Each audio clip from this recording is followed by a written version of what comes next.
Aloha! I'm Sandra Razielli, and today I'm going to share with you a practice to help increase your hip mobility. So we're going to use a couple different modalities. We're going to use things I've learned from Z Health, from Katie Bowman's Nutritious Movement, from yoga, from dance. So a little bit of a lot of things to be able to feel more comfortable in your hip movements. So like what you'll need for this today is a block or something else to stretch your calves, and a blanket or a beach towel and a strap. All right, ready to get started? Here we go. We're going to start with just simple movements of the ankles, ankle tilts to get things moving. So I'm going to lift my legs, my pants, so you can see my feet a little bit. Intention is just to get some mobility in the ankles. So we're going to start by taking your right foot backwards to pay attention to your left foot and tilt your ankle to the side. Do that. Let's do it let's do 5 times. As you do that, encourage the rest of your leg to stay as stable as possible, which is challenging. Then take your right leg forward, lean to the side, and now let's tilt the ankle inward. Again, I'm trying to not move my leg, but really move my ankle. Do that one 3 times.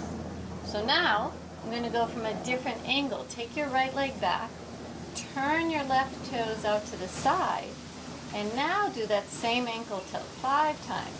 2, 3, 4, 5. Turn your foot straight again. Take your left foot out to the side and tilt inward 3 times. Okay, then we're going to take your right leg back again. Now turn your left leg in and get the outer edge of the ankle. Tilt 5 times. 2, 3, 4, 5. Come back to center. Take a moment. Standing.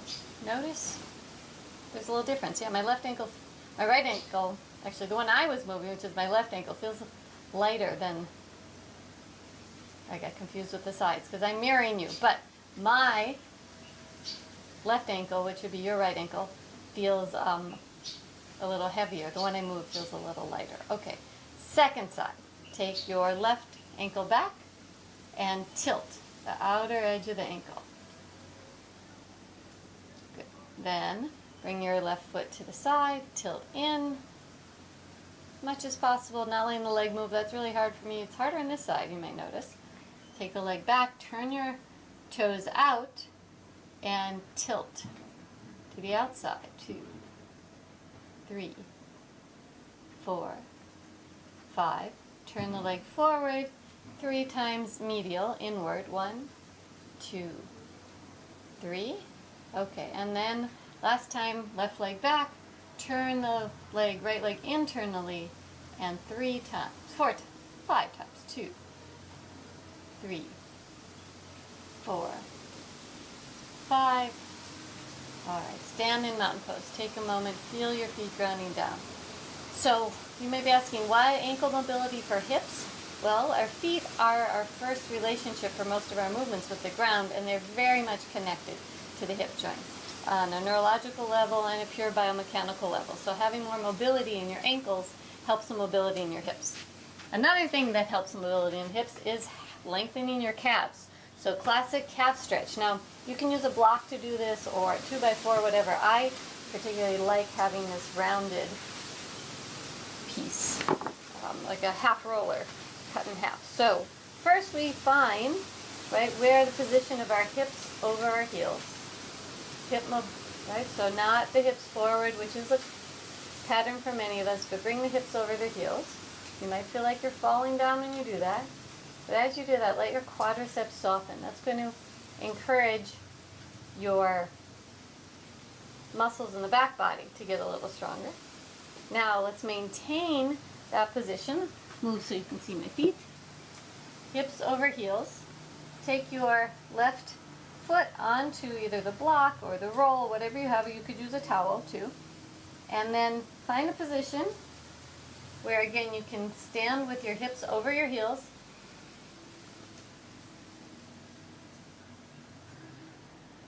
While maintaining Tadasana, right? The ribs not popping forward, head gently back. And you may find that you may feel the stretch here. You know, as you practice this more, you bring the back foot up a little bit. Today I'm about here. Now I feel that stretch on my left calf. Breathe. This is an opportunity to breathe as well. Nice inhalation, filling the expansion.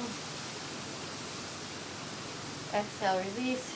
If you have an extra curvy spine, you can take the time now to focus on breathing into your concavities. Good, and then release that. Take a little walk around. Just feel a little more mobility in your legs just from doing that. Okay, now second side. Take your right foot up. I know often we think of hip openers, we think, okay, I'm going to lie down and do things to stretch my hips. Well, we'll get there, but not quite yet. What we're doing now is actually these little things are a great practice to do throughout the day, especially if you're about to go for a walk or a run. You might just pick one of them if you don't have time for all of them, but throw a few of them in whenever you can. I like to stretch my calves when I talk on the phone. Let your jaw soften. Breathe.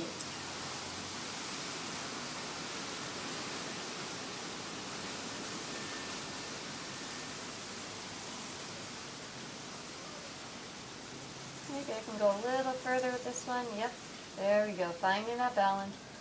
Letting my quads release. I can feel them creeping in and starting to engage a little too much.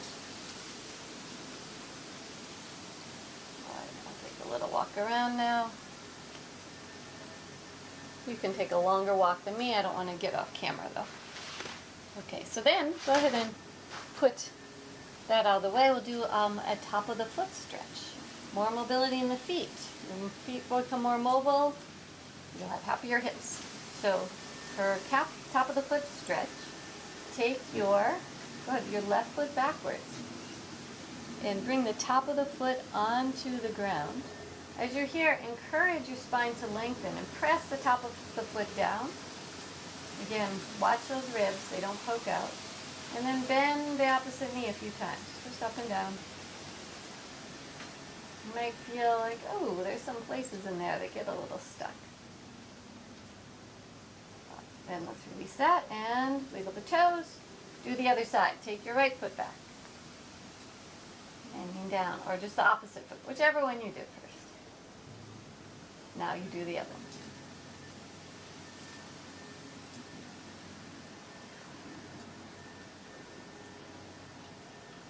Nice stretch. Okay, so for many of us, just doing that front of the foot is pretty strong, but I'm going to recommend you do other parts of the foot as well. So instead of taking your foot straight back, now I'm going to recommend tilting your ankle out to the side. So let's have you start with the left side today.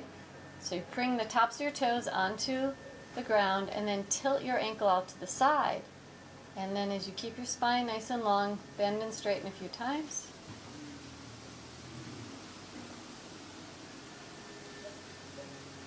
Good. Release that. And then second side. Take the foot back, take the leg out to the side, up and down. So what we're really doing is some joint mobility drills that affect the joints and the nerve endings at the joints that send information to the brain that allow actually the muscles to release and move better. And so the legs move better, the hips move better, it just feels a lot better. Okay, one more top of the foot stretch. This time we're going to take your foot back and take it a little wider, and reach to the top of the big toe, the base of the big toe. So you're turning your thigh in a little bit to get that air at the top of the base of the big toe. Sometimes this can actually work wonders for the psoas, for the muscle that connects the upper and lower body from the spine. Good. Now release that. One more side. Take the foot back, keep your spine nice and long. If balance is an issue, take your hand against the wall or hold on to a chair, that's fine. Turn the toe in, up and down a few times.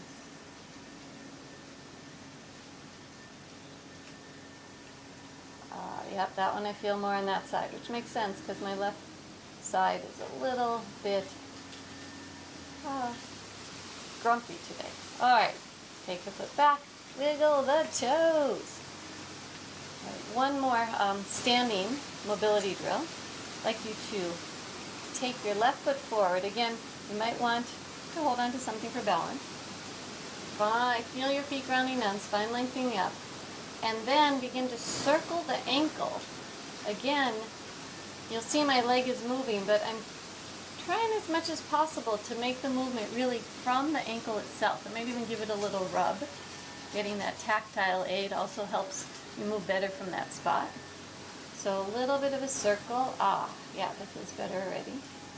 Just moving the ankle around. This is often called a closed chain exercise because I'm touching the ground. It gives me a little resistance.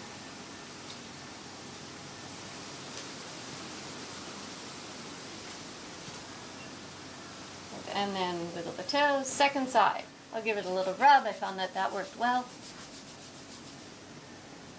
Take my foot forward, find the balance, spine long, still trying to keep my hips over my heels as I circle the ankle. I'm starting pretty slow, so I can really get into a lot of those spots.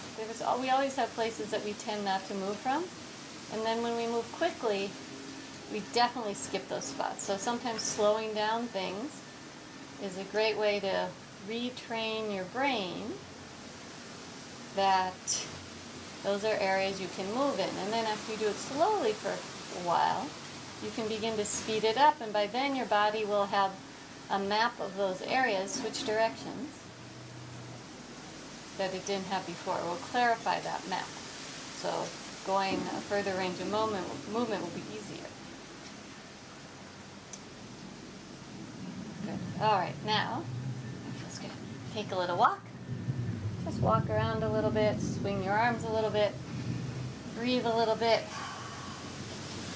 All right, so we talked about feet being connected to the hips. The knees are also part of it. Now, if you have some knee issues going on, I'd recommend for now skipping this next one. But I find it actually very revealing and challenging. You're going to bend your knees a little, encourage your kneecaps to stay pointing forward. Bring your hands on your hips. Take your knees forward, to the left, back, straighten the legs, and then bend them to the right.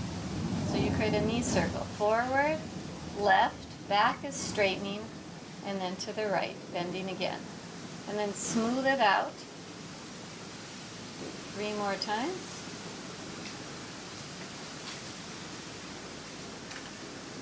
And then the other direction. Bend the knees to the right, straighten back, bending to the left, and again, bending the knees to the right, straighten to the left, and then circle.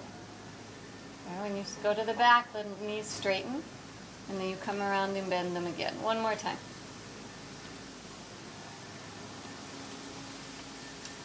Okay, now let's roll the shoulders. Actually, shoulders are very much connected to hips.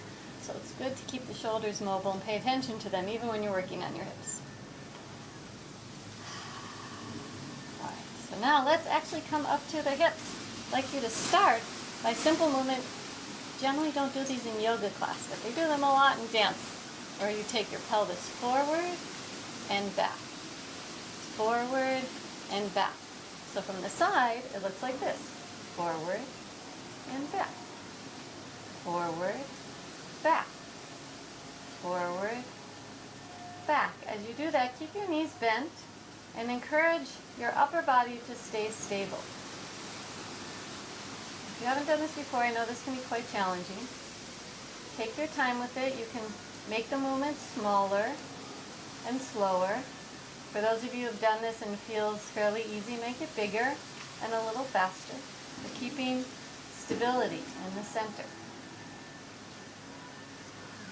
Now, we went front and back. It's time for side to side. So bend the knees again. Bring your hands onto your hips. Take your hip to the left. As you do that, your left leg will straighten a little. Bring it back to center. And take your hip to the right. Encourage a movement now to come from your hip, the area you're touching. So what happens is you go side to side, the hip moves and it straightens the leg. So lift the hip up to the right leg will straighten, up to the left leg will straighten. If you're finding this challenging, just stay with the slow.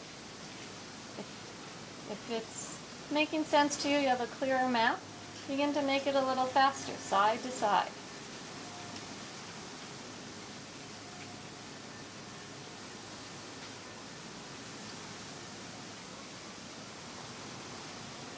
When you get a little faster, you might actually take your hands off your hips. Okay, let's stand up straight again. Find a moment, mountain pose. And now let's bring us a little different kind of hip movement, hip circles. Take your feet a little wider than hips distance apart. So now we're going to move with the legs straight. So I'll start slow. I'll take your hips forward, to the left, back, to the right. Again, forward, left, back, and right. So you might see that as I do this, as I take my hips forward, my torso goes back. Take my hips to the left, my torso goes to the right. Take my hips back, the torso comes forward, to the right, to the left. That's a complicated way of saying that my spine, my torso, goes the opposite direction of my hips. So now you begin to smooth it out.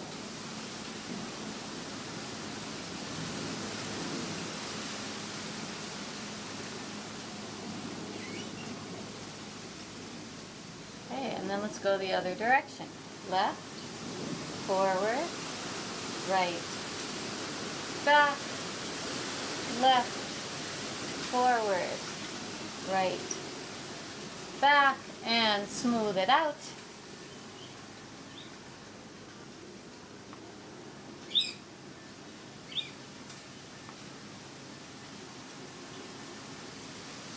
Back to center. Roll the shoulders again. Get the shoulder blades moving right now. So from the side, looks like this. Just getting the shoulder blades in motion. Let's return back to those pelvic movements, forward and back and side to side. So just to review, feet grounding down, spine lengthening up, knees bent, pelvis back, forward, forward. That's back, that's forward. So the hands on the hips can help the movement come from the pelvis. So what's happening is your pelvis is moving over your thigh bones. That's why you can keep stability in the spine. And then side to side.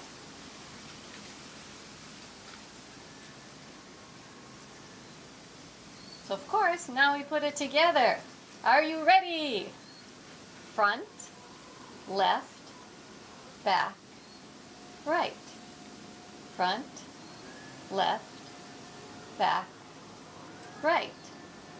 Front, left, back, right. And now begin to smooth it out. Front, left, back, right.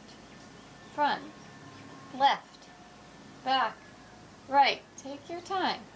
And again, you might stay slow, or you might begin to speed it up a little bit. Keeping stability in the center as much as possible. Okay, then we'll go the other direction. Front, right, back, center. Front, right, back, center. Front, right, back, center, and begin to smooth it out.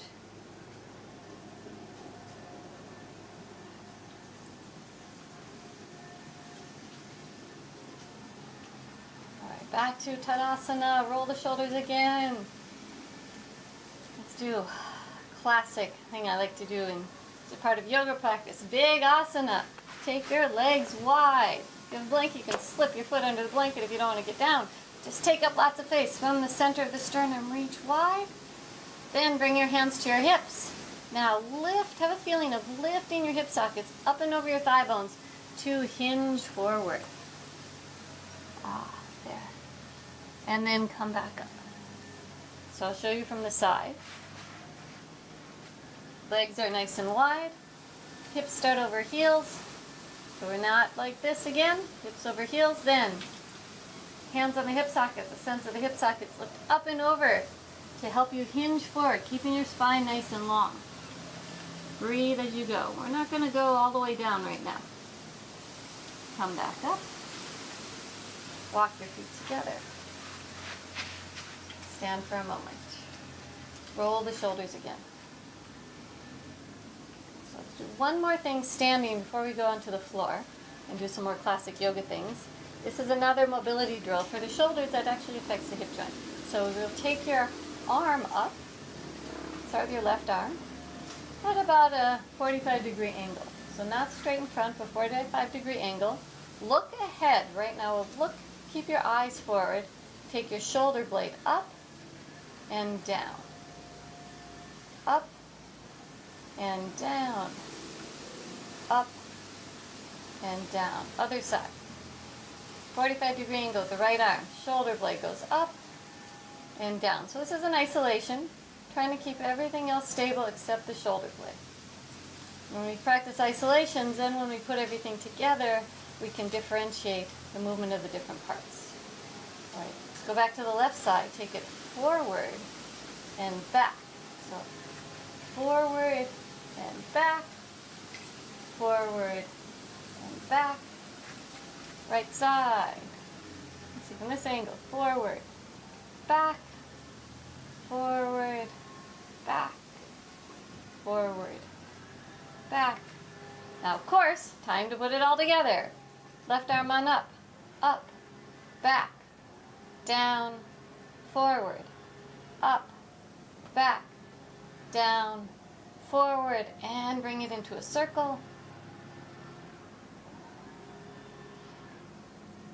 And then second side, up, back, down, forward, up, back, down, forward, up, back, down, forward, bring it into a circle. And of course, all of these, do at your own pace. You don't have to do as many. Slow can be good, fast also can be good. And switching it up is the best. Okay, one more time, Tadasana. Feel your feet grounding, encourage your spine to lengthen up. Wiggle your jaw, a little side to side. Great. All right, shoulder roll. Time to get down onto the floor. More some of those classic yoga stretches. Now, how you get down to the floor varies for you.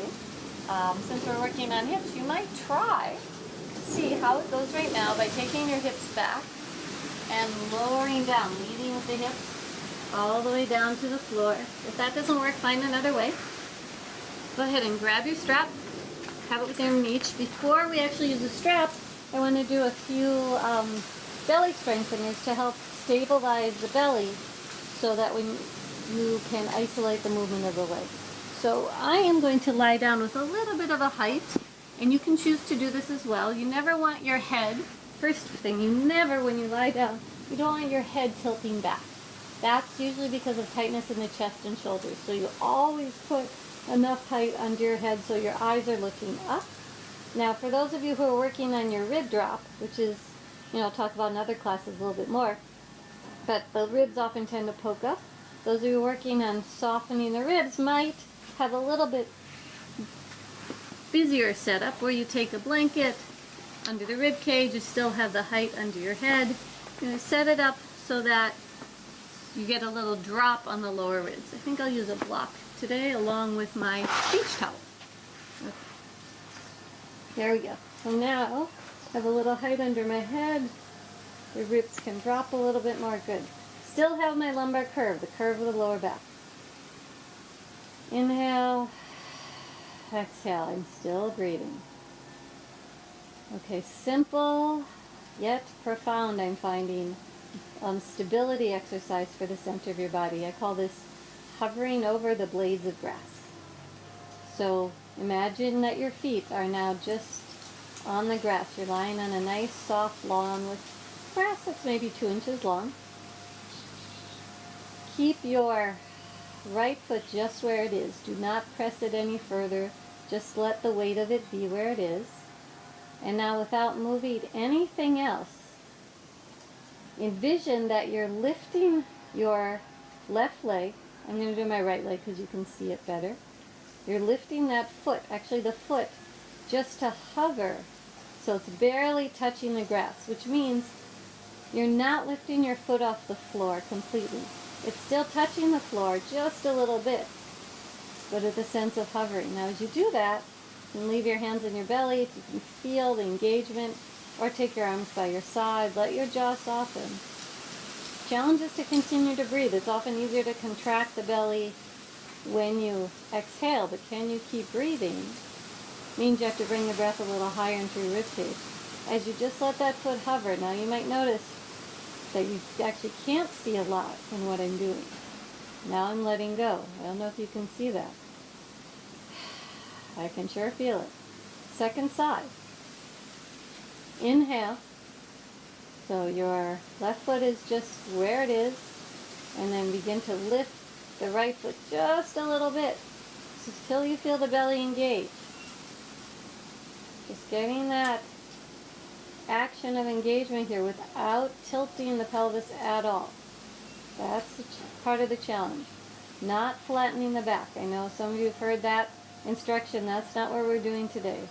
We're learning to move the leg without shifting the spine. Stay breathing. All right, and then slowly release the leg back down. Let's do it one more time on each side. This time I'll try with my arms a little bit further. Up. Challenge to relax the shoulders, keep the ribs softening, keep my neck long. All right, on my exhalation, let the left foot just hover above the grass. Right foot doesn't move. Center of the body, pelvis doesn't move. Breath, of course, still moves. Yep, I feel it engaging, waking up. Good, right, left foot releases. Okay, second side. Begin to lift the right foot up just a little bit, just letting it hover. So the belly engages.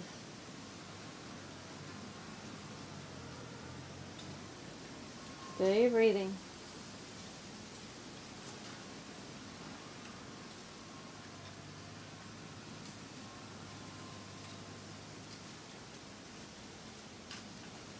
And then release. Okay, let's just do a little twist after that. So take your left knee towards your right foot. Let that spiral the spine. Reach your arms away from each other. Again, keeping the ribs softening. Lengthen through the top of the thighs. Your spine twist. Inhale, come up. Same thing, other side. Take your right knee towards your left foot. Lengthen the top of the thigh.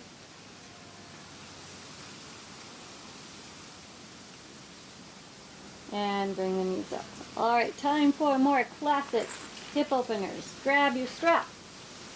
I'm going to switch from the block to my favorite round thing. I think that will feel a little better for me. It's good to know you can always switch things up. Okay, now bring your left knee in towards your chest. Now as you do this, be careful to not flatten your leg. Flatten your spine. Okay? And then hold onto the knee. We're just going to do a little circle like we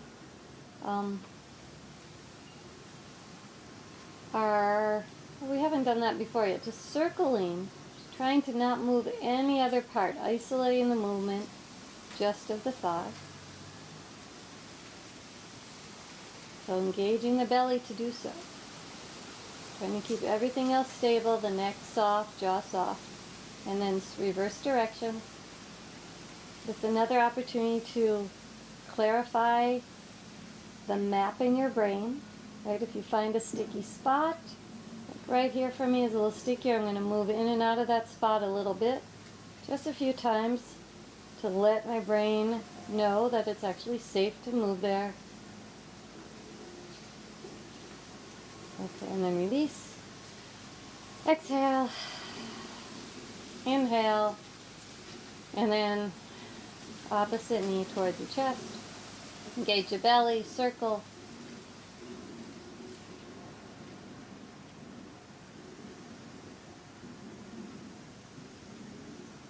These can be big or small depending on what you want to work on today. But most importantly, we are working towards stabilizing the center. That's a little harder on this side for me. Okay, second direction. Getting the thigh bone to move in the pelvis.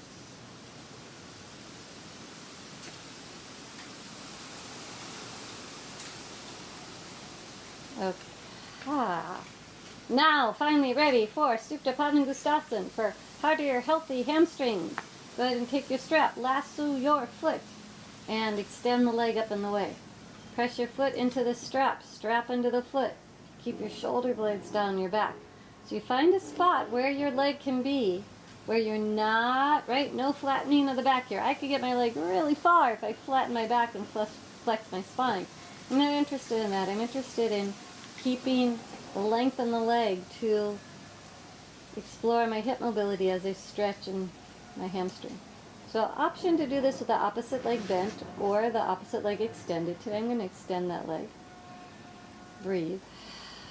Jaw softens. Just hold it for a little bit. I know often the classic pose is completely still. I like to do that for a couple breaths, and then I like to move. I like to take the foot forward, the leg back, moving from the thigh.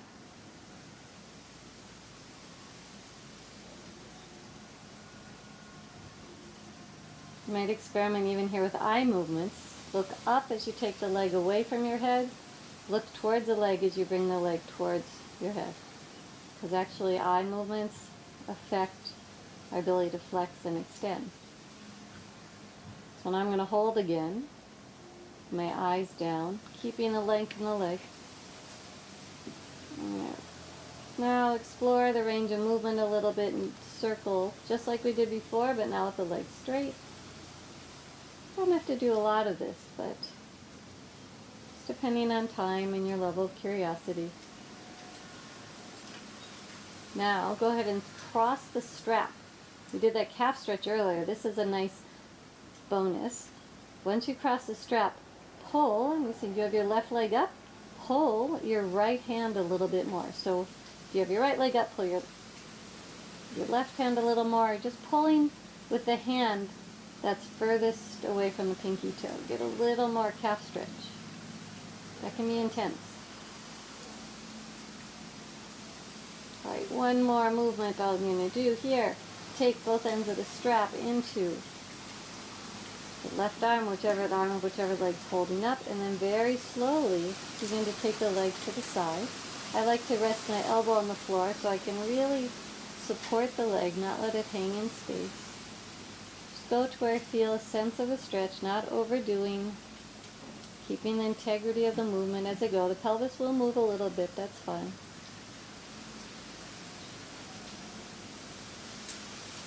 Just so as to not put strain on the inner thigh. I know a lot of people have a lot of strain, things going on in the inner thigh. I like to come up by bending the knee. Come back up, then bend. I'm going to bend the right knee, place the ankle over the thigh, so we get that classic hip opening as you bring your knee in towards your chest. If it's a little too intense, take the knee in towards your chest. Of course, take a strap around your shin, or just keep your opposite foot on the floor. Breathe.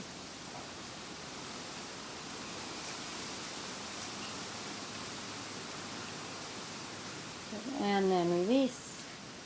Place both feet on the floor. And then extend the legs and notice if you feel the difference. Breathe. Now for the leg you just stretched, which my recommendation was start with the left side today.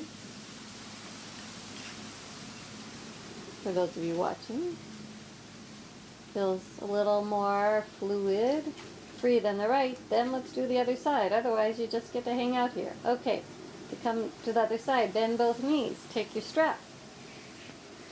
Swing the strap around your foot as you bring your knee towards your chest. Encourage the lower back to not flatten. Take your leg up and away. Press your foot into the strap. Strap under the foot. I think some of you know that every month I change which leg I start on. I know that's not a traditional in yoga practice, but I find that when I teach, even when I practice, I tend to hold the second side less amount of time, even if I try, than the first. So I use the switching every month as a way to help keep a little more balance in my body. Of course, with those with issues going on or extra curvy spines, or we have one leg tighter than the other, we might do one side longer than the other, or we might do other visual, vestibular, neurological drills that address those imbalances as well. All right, and then go ahead and take the leg a little forward, a little back.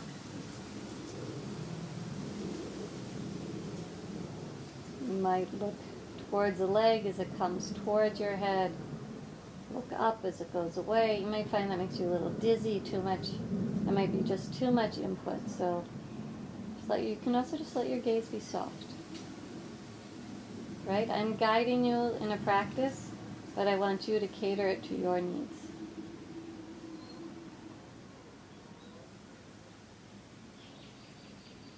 Good. Then I'm going to take both ends of the strap and to the right hand, your right hand, and internally, externally rotate a few times. Now across the strap, reach through the heel. Pull a little more on the inside arm as you breathe.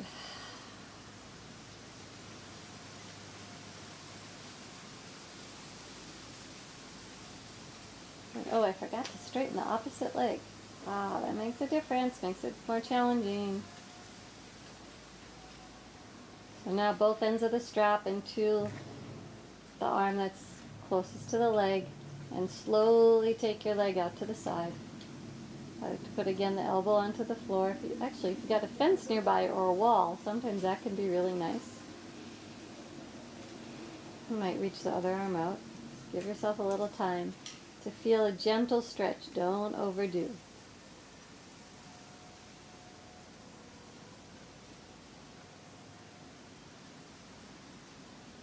Then to come up, bend your knee, bring your leg up, bend the opposite knee, ankle over your thigh. Maybe stay here, or maybe bring the knee into the chest. Classic figure 4, external rotation, opener. Many people find this good for the piriformis. It's a muscle in kind of the butt area that sometimes gets restricted, which can cause pain in other parts of the leg. A good area to open. All right, then bring both feet back onto the floor. Now, if you feel like you don't want to get up because actually doing those kind of stretches gives a relaxation response, you can choose to end here and come into Shavasana. But if you want to do a little bit more, let's move a little into Tetrasana, which means just move your arms and legs, explore your range of movement. We're going to make our way to getting up. Let's get there through downward facing dog. Roll over to your side. Use your hands to come up. Good. Move whatever you need to out of the way. Come onto your hands and knees. Spread your fingers gently. Tuck your toes under. And lift your knees up. Take your hips back. Let your head release. Move towards straightening the legs while keeping your spine nice and long. I usually find I have to take my feet a little bit back. I tend to come with a too narrow stand. But let's see. Then lift your heels as high as you can. Lift and widen your sit bones. Remember that action of hip sockets up and over the thigh bones. You do that here too. Press the base of the palms towards the front of the mat as you slowly lower your heels down. Adho Mukha Svanasana, downward facing dog. What kind of dog are you today?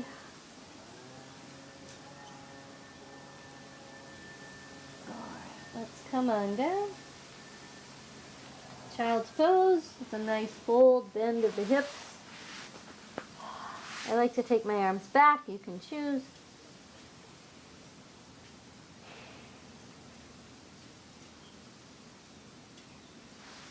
Inhale, come on up. How are you going to get up to standing?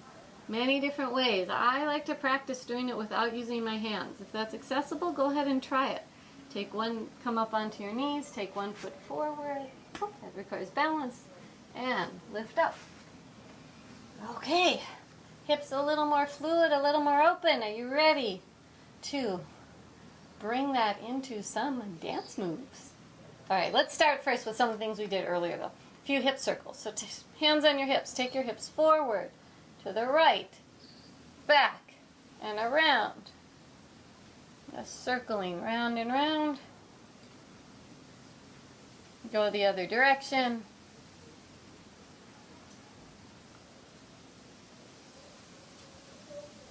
Now grab a block. So you just have a little height. The chair works fine too.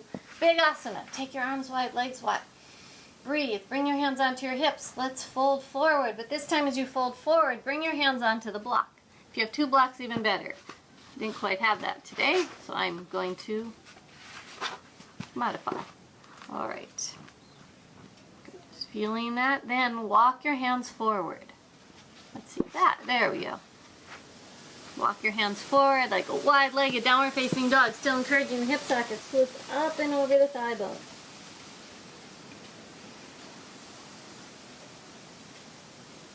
Walk your hands back, bend your knees, bring your hands to your hips, walk your feet together. All right, you can move the blocks out of the way. Use some of the soccer skills I have. Bing! All right, back to some hip circles. Feet about hips distance apart. Bend the knees. We did these earlier too. Remember, you'll forward and back a few times with the pelvis. And then side to side a few times with the pelvis. And then forward, side, back, and around. Okay, here we go. Just smoothing it out.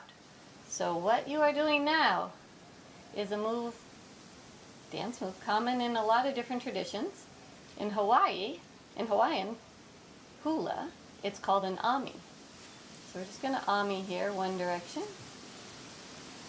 keeping everything stable, and then switch directions. Circle. And in Hawaiian tradition, they do all sorts of arm movements, where they're amiing a lot of the times. But for now, let's go back the first way again and practice maybe a little faster. Tahitian dance does this very, very fast. It's really incredible. They keep their upper body stable as their hips are going round and round super fast. Okay, other direction.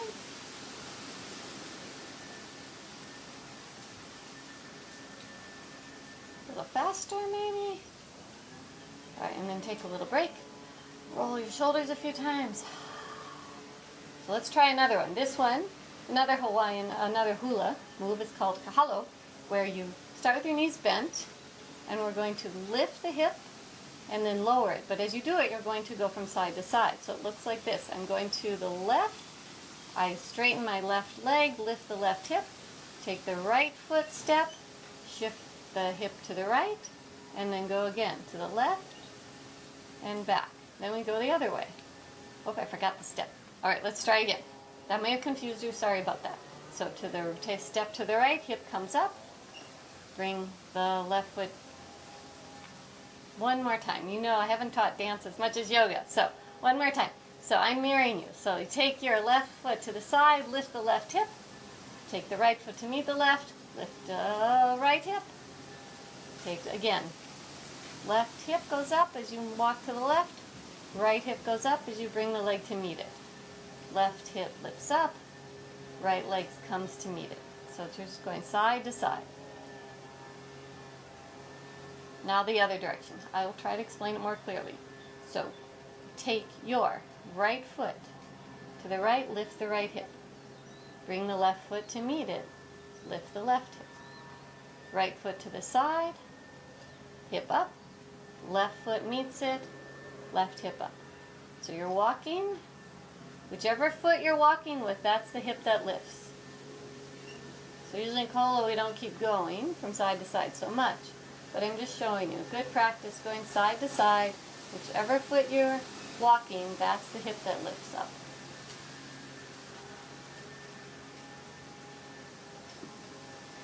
Practice. practice it a little side to side, slow or fast at your own pace.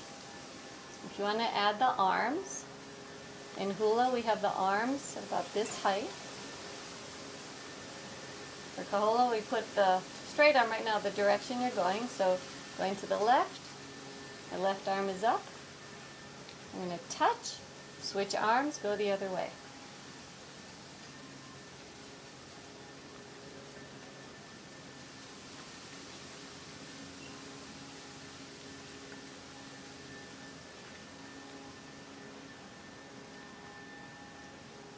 Okay, and then take a moment to center.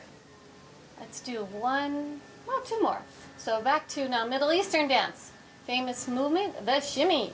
So shimmy is like a hula going side to side, except you're not moving, you're standing in one place. So you take your hip to the left leg straightens. Take the hip to the right leg straightens. Back and forth. Again, keeping stability in this torso. That's what makes it look so cool, actually. It's all those isolations. And then you begin to go a little faster. And once you get a certain speed, there's a kind of momentum that develops. There's many different kinds of shimmies. This is just basic one.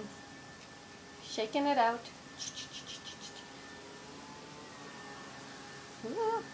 Good. Okay, and then stop that. Roll your shoulders. All right, one more move to help you move and groove. This one is often called a Maya. For a long time, I thought this was so hard and looked so incredible. So I practiced it, and now I can do it. I'll lift up so you can see a little bit more what it looks like. Hands on the hips. What it is it's a figure eight, but or really an infinity sign. You're going side to side. We're going to start with the knees bent, and then lift your left hip and your left leg, and lift it up and over. Bring it back to center. Now lift the right knee, lift the hip up, reach it out to the side, bring the foot back onto the floor.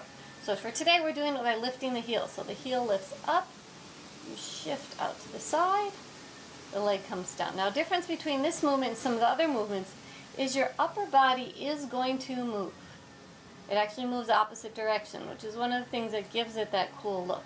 So the hip goes up, out to the side and down. Hip goes up, out to the side and down. And then you might smooth it out.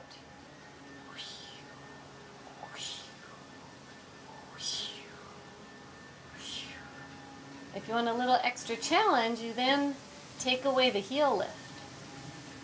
And do it just from the isolation of the hips.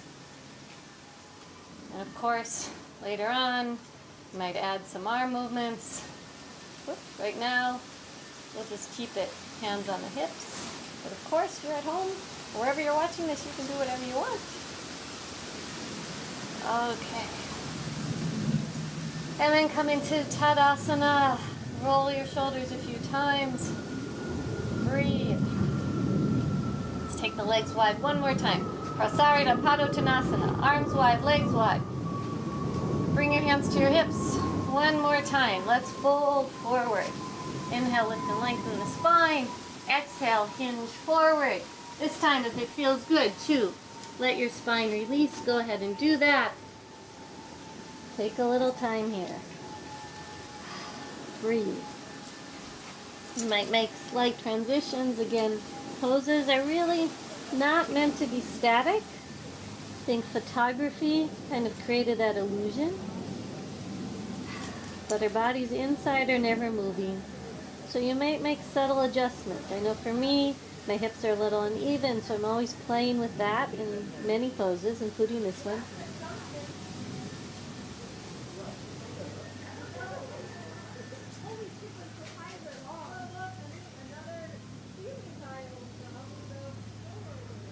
Long exhalation.